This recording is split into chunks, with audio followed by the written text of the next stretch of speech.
E voltamos com a sequência do nosso programa para este segundo bloco, quando lá no primeiro fizemos rapidamente alguns comentários e o assunto hoje é efervescente. Trata-se da CPI do CIMI. E algo que aconteceu recentemente, de muito desrespeito pela plateia, dentro de uma sessão da Assembleia. Eu nada mais devo falar, somente com o prazer de dizer que fui deputado um dia, que presidi a Assembleia, e acho que tem um pouquinho de condição de dar uma nota para um deputado. Então, simplesmente, trouxe aqui o deputado nota 10 da Assembleia. Quem está falando isso sou eu. E ele é o querido Zé Teixeira. Como vai? Boa tarde a todos os nossos telespectadores. É um prazer enorme estar aqui no Agro Notícias, poder relatar o que aconteceu na Assembleia Legislativa. De tanto ver desmando nesse país, de tanto ver desordem, de tanto ver o setor produtivo agredido, de tanto ver as propriedades e o direito da propriedade agredido, nós resolvemos a intensificar e tentar descobrir qual a razão e o motivo e quem que está por trás dessas invasões, dessas incentivação de invasões, essa falta de respeito às leis, respeito à propriedade privada e o direito livre de um país sem lei de dar prejuízo às pessoas, entrar nas propriedades, matar o gado, queimar as fazendas, desmanchar as cercas, vender o material que tem dentro da fazenda. Isso é o Brasil que nós estamos vivendo. Então resolvemos abrir essa CPI, que não é uma CPI exclusivamente do Conselho Missionário Indigenista. É uma CPI das invasões, é uma CPI da desordem, uma CPI do desmando. E por trás disso tem pessoas ideológicas, disso ou daquilo, que está incentivando, porque a gente percebe que na cabeça do índio, na pesquisa que fazemos com a comunidade indígena, não existe prioridade à terra.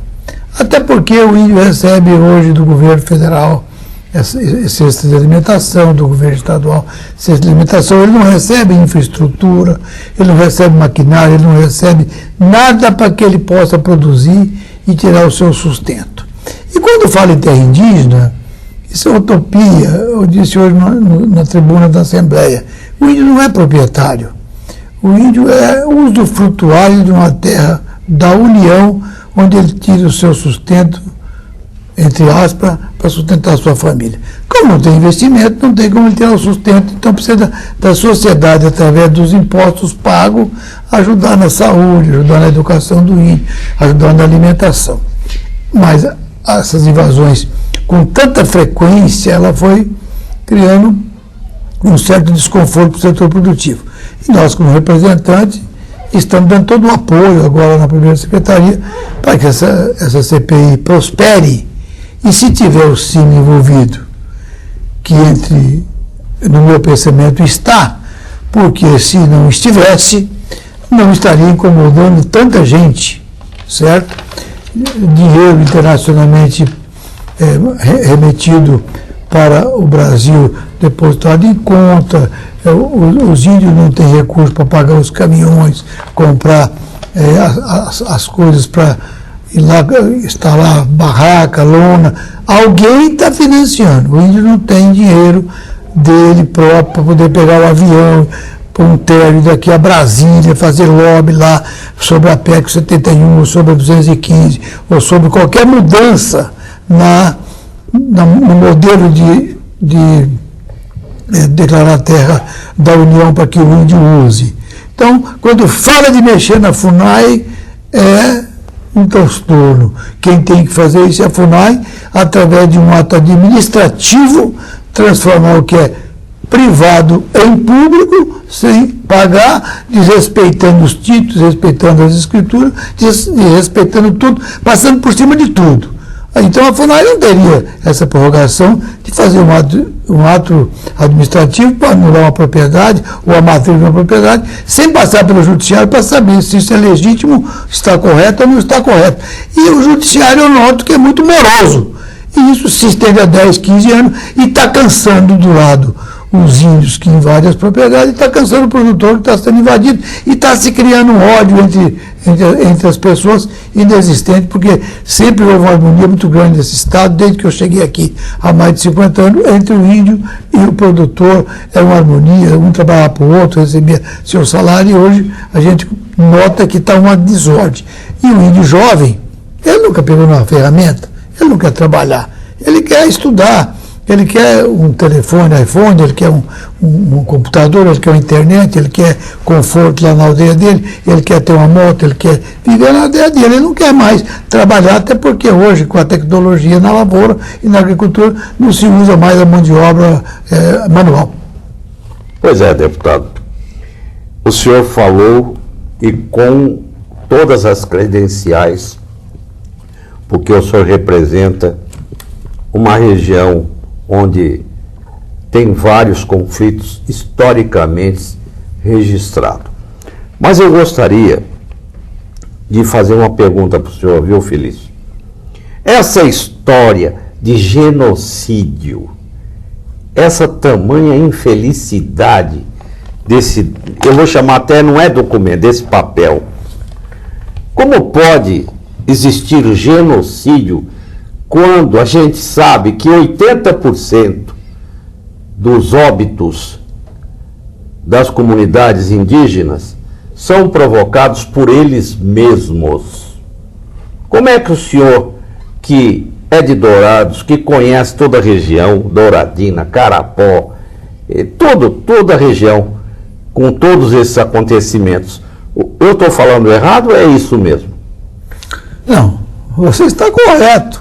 Não existe nenhum genocídio de assassinato de branco contra índio. O que existe é uma grande mortalidade indígena, lá na região que eu moro, que é o alcoolismo, a droga que está entrando abertamente dentro das reservas, é a maconha, é a cocaína, é o crack. O índio desde que eu cheguei aqui em 62, era um ser humano que jamais poderia imaginar que um índio pudesse pegar um objeto alheio. Hoje, quando você quer descobrir roubo de motocicleta, roubo de bicicleta, onde que está parando, é dentro da reserva de Jaguapiru e da Bororó. E os assassinatos que tem lá é de um índio contra outro. Onde tem a maior quantidade de estupro dentro das delegacias de Dourados é na reserva indígena. Mas quem que estupra a Índia? É o índio. Quer dizer, isso aí já é uma cultura indígena de permanecer a espécie, conservar a espécie, do Guarani, do Caiová, do Terena, de ter a continuidade entre parentes. Mas nem por isso a Índia, com 11, 12 anos depois que se transforma mulher após a primeira menstruação, que ela tem que fazer sexo, como tem lá a promotora de Dourados, dizendo a quantidade de estupro de Índia de 11, de 12, de 13 e de 14 anos. Então, os crimes estão acontecendo lá por eles mesmos. Isso tem a estatística da Secretaria de Segurança Pública, que entre 389 mortes que houve de indígenas nos últimos tempos aqui no Mato Grosso do Sul, acho que não tem 15 que é índio contra branco. São todos de índio contra índio. Mas isso as autoridades não levantam e isso a imprensa não coloca. Porque hoje os diferentes é que são as pessoas corretas. Quando hoje na Assembleia Legislativa foi um desrespeito, agora vamos apurar genocídio, vamos. É bom nós apurarmos o genocídio. Nós vamos apurar como que foi assassinado brutalmente aquele produtor rural pelos índios lá no município de Douradina. Vamos apurar como que foi assassinado aqueles 2 policiais no Porto Cambira, que nem índio é, o cacique, acho que Renato, que já brigou com a mulher, abandonou a propriedade invadida lá do final do Esmalto, que já faleceu, e foi embora para o Paraguai, e já voltou para a reserva Taiquê, e já invadiu uma fazenda lá no município, que é a fazenda de uma família tradicional, que é a família Lara Leite Ribeiro, do final do Oswaldinho, fazenda Novilha, está lá invadido. E ele assassinou 2 policiais e está. Como que apurou a morte do cacique Marcos Veron, que nem índio é paraguai, aposentado pelo Ministério da Agricultura? Ninguém sabe, porque esse índio estava de manhã cedo na porta da minha propriedade, com a camisa branca, sem nenhum machucado.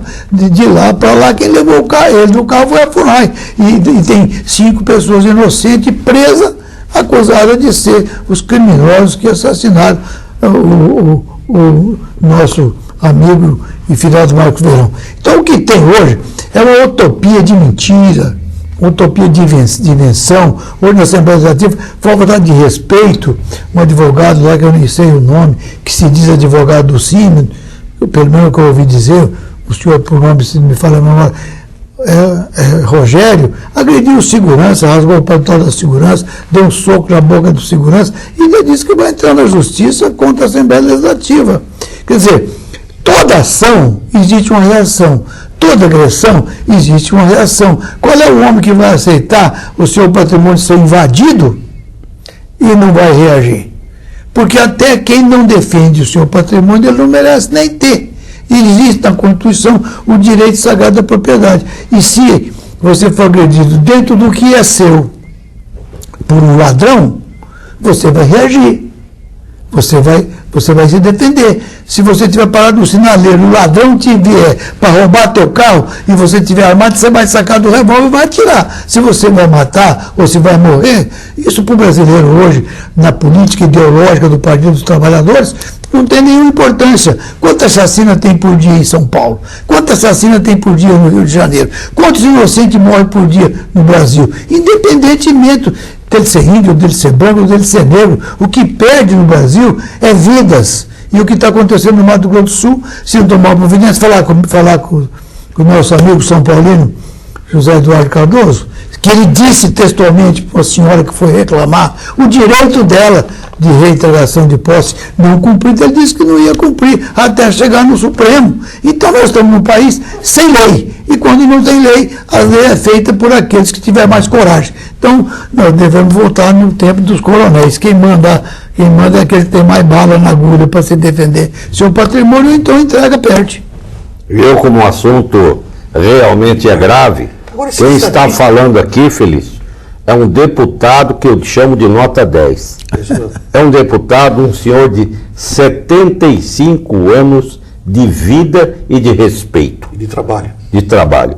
Então, eu fiz questão que ele viesse aqui, porque ele é insuspeito, tem credibilidade, não só entre os deputados, como a sociedade do nosso Estado.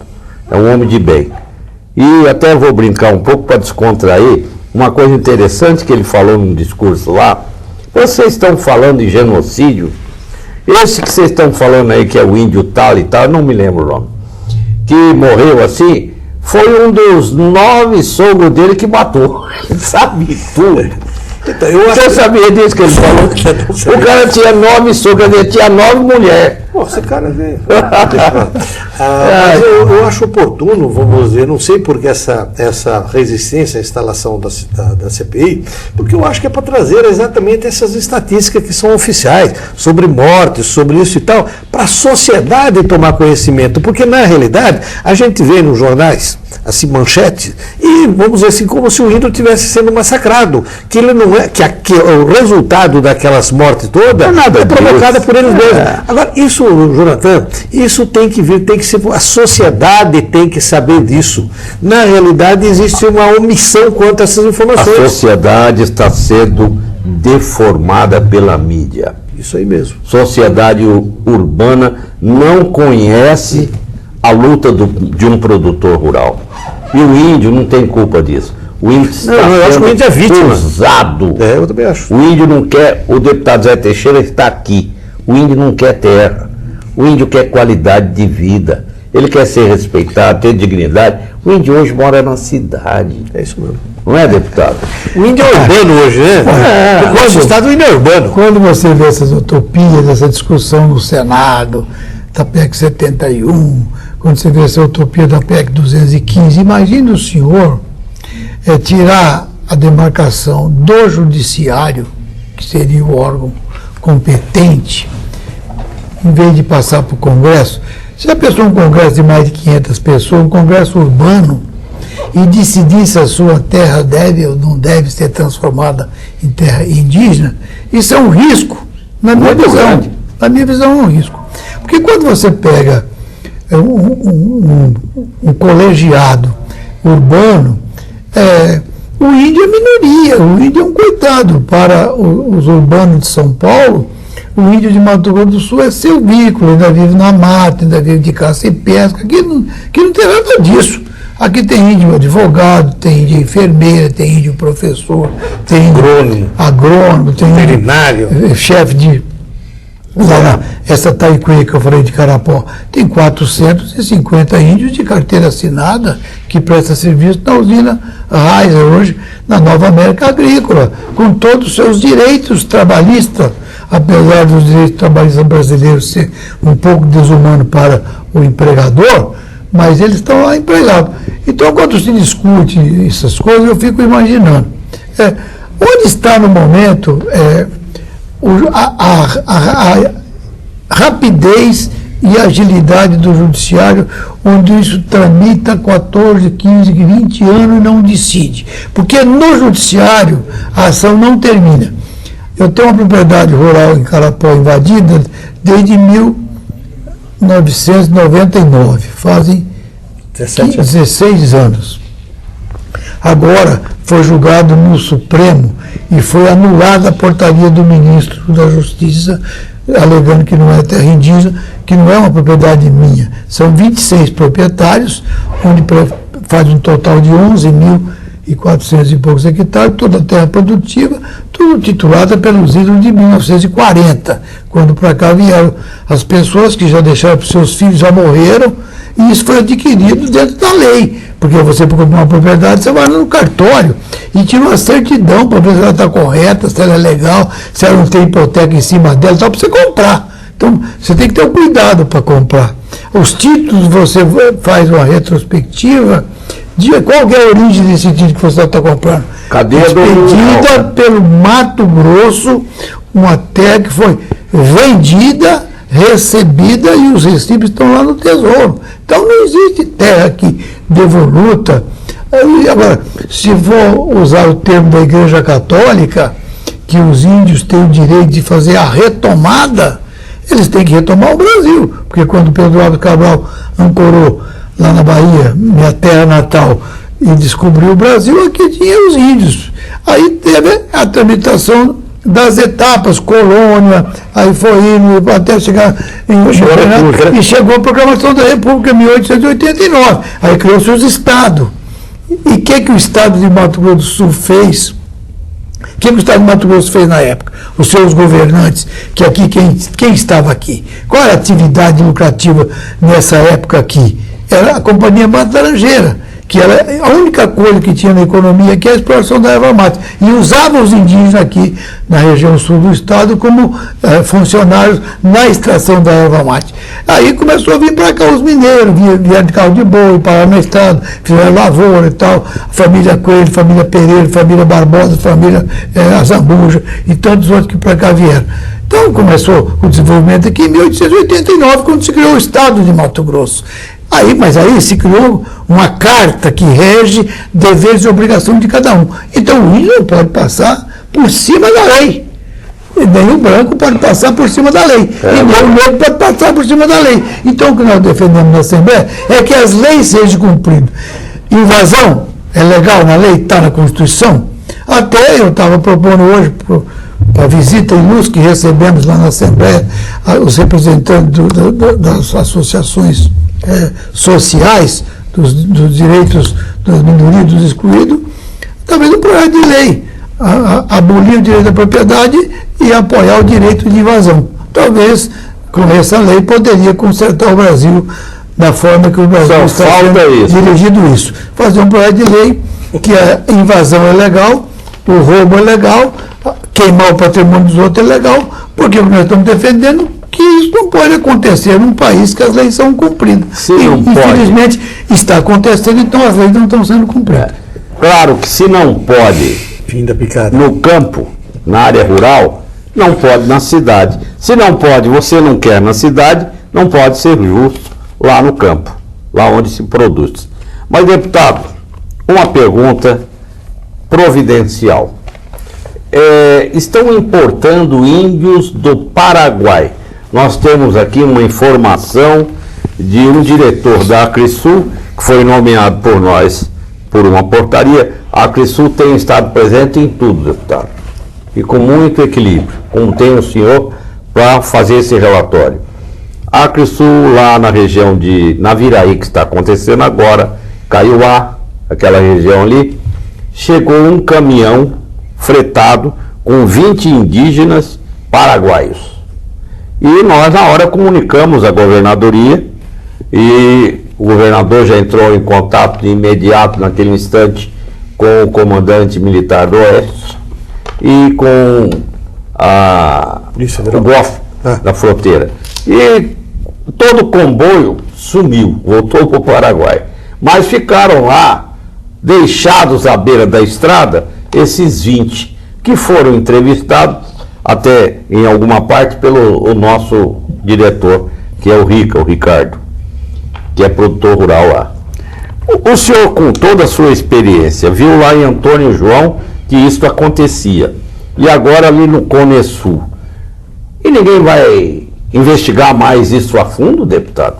Fazer o registro e consegue entrar no programa de assistencialismo do governo federal, isso que atrai as pessoas para vir para cá. Pior foi no governo do Collor, na minha visão, porque, não sei se você se recorda, foi criado uma nação dentro da nação brasileira, que é a nação Yanomami, que esses sim, são índios bolivianos que adentraram o Brasil, e foi demarcada uma quantidade de terra muito grande no governo Fernando Collor de Mello, e foi criado dentro do Brasil a nação Yanomami. Com certeza, o CIMI, as pessoas ideológicas, também estão querendo criar aqui, dentro de Rio Brilhante, do Rio Brilhante para lá, até na fronteira, com certeza, a nação Guarani também, para que possa criar aqui dentro do nosso Mato Grosso do Sul uma outra nação que não a nação brasileira. E, Felício, veja que barbaridade. Geograficamente, o setor produtivo, as terras mais produtivas do Estado, elas deixariam de ser do governo do Estado, ou seja, da comunidade que produz. Não é?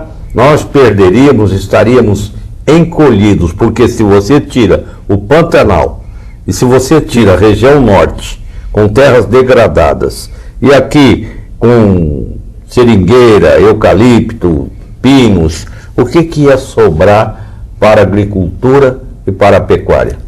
Então veja que situação nós estamos chegando. Estaríamos correndo um risco absurdo de perda de território. É verdade. Concorda com isso? Não tem dúvida. E outra, tem horas, deputado, que isso vai acabar, não tem, o país no estágio que está, no desmando que está, não se tem, não é na história da República. Nos 1.500 anos do Brasil, nós nunca tivemos uma situação tão crítica como essa, com desmando, com ladrões, vamos dizer, que assaltam o país, tá certo? O país acabou. O país acabou. Jonathan, o que me deixa perplexo é de que quando diz assim que no Congresso Nacional existe uma base de apoio. Eu fico perplexo, esses partidos políticos, esses políticos que a gente imagina que são decentes, tá certo? Acobertando, sendo parceiro desses que assaltaram o poder. Cara, tá na hora de ter um basta nisso. Eu acho que isso é degradante, cara. É verdade. Isso é degradante. Vai chegar um ponto que você vai ver um representante nosso lá do Congresso Nacional que você vai fugir do cara. Você vai ficar com medo, você vai achar que ele vai meter a mão na sua carteira. Porque se você é sócio, vamos dizer, desse governo que está aí, se você é parceiro disso, você não pode ser bom.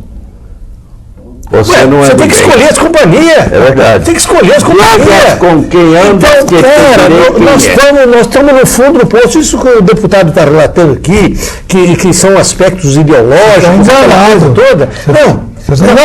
Segundo o Teodoro Sampaio, o fundo do poço é mais embaixo. Eu acho que nem tem mais. Não, eu acho que nem tem mais, cara. Eu acho que o país tem que ser repensado. Sabe o que eu acho? Porque essas entidades, todos isso, quando o deputado falou que ONGs que recebe dinheiro, recebe grande parte. Não, pode receber sim. É só mantido com dinheiro público que está dando esse furo no orçamento.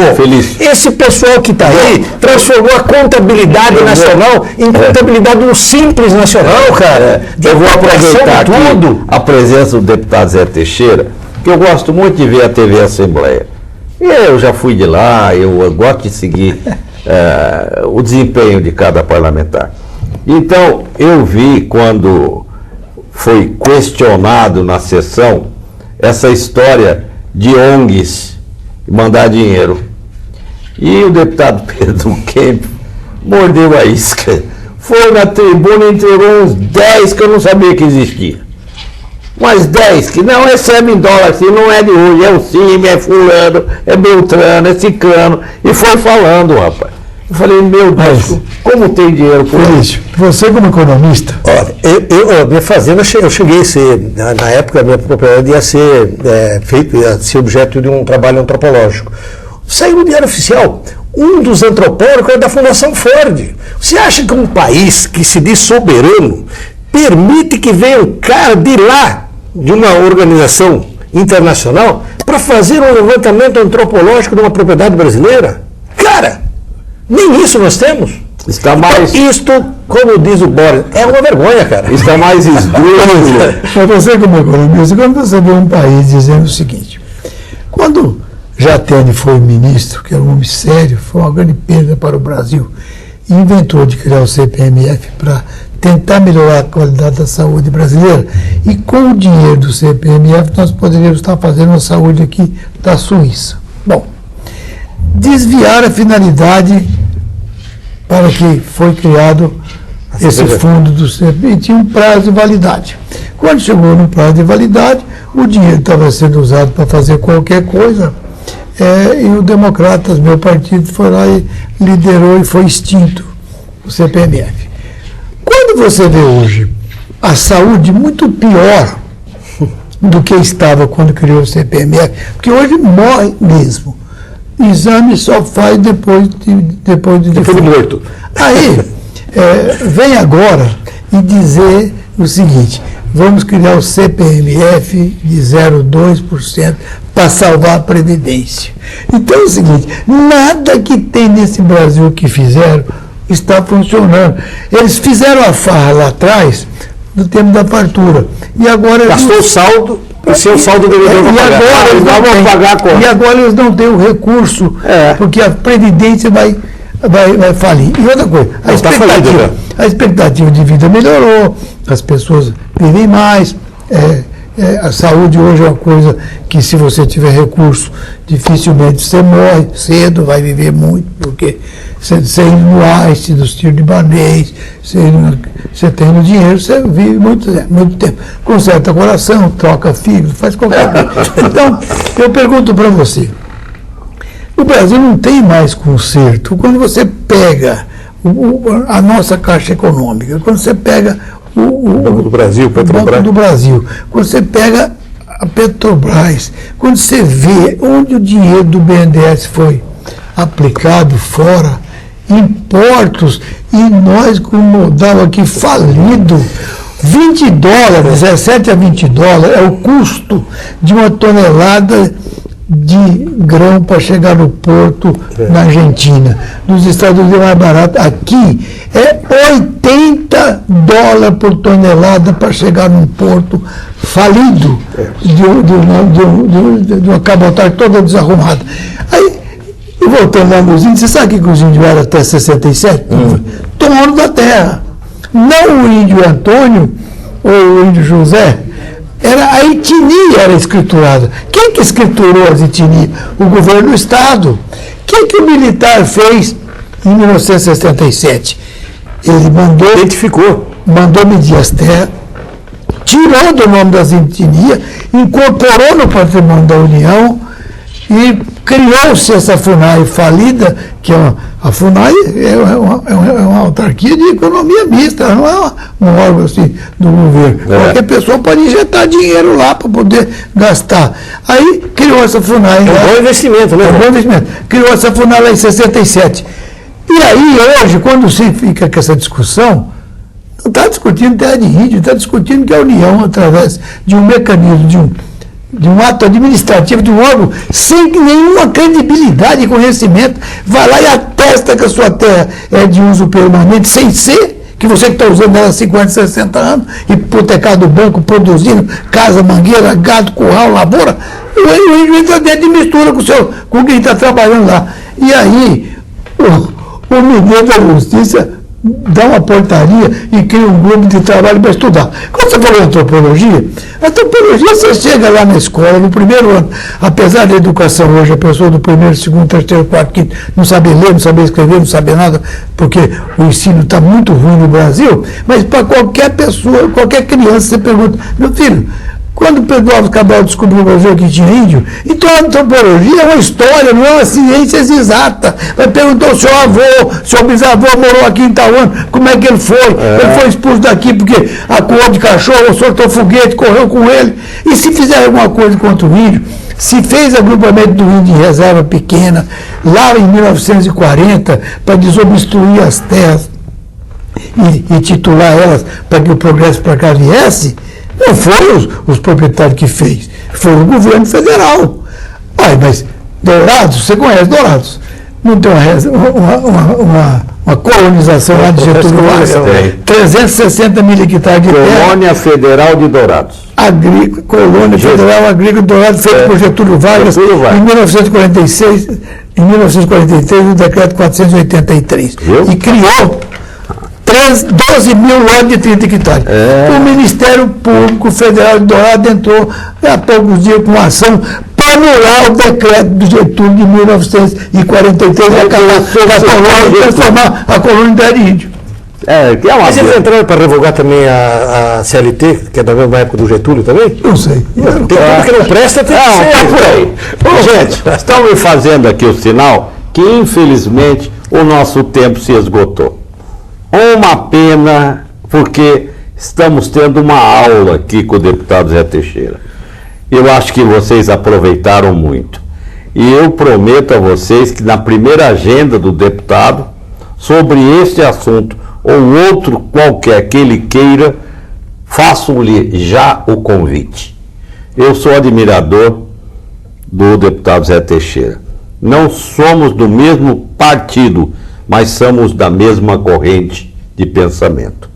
Eu admiro muito, acho um brilhante parlamentar. Já merecia ser presidente da Assembleia. Eu até torço para ser prefeito de Dourados, mas a Assembleia vai perder muito se ele for embora. Porque a qualidade está aqui, viu, deputado?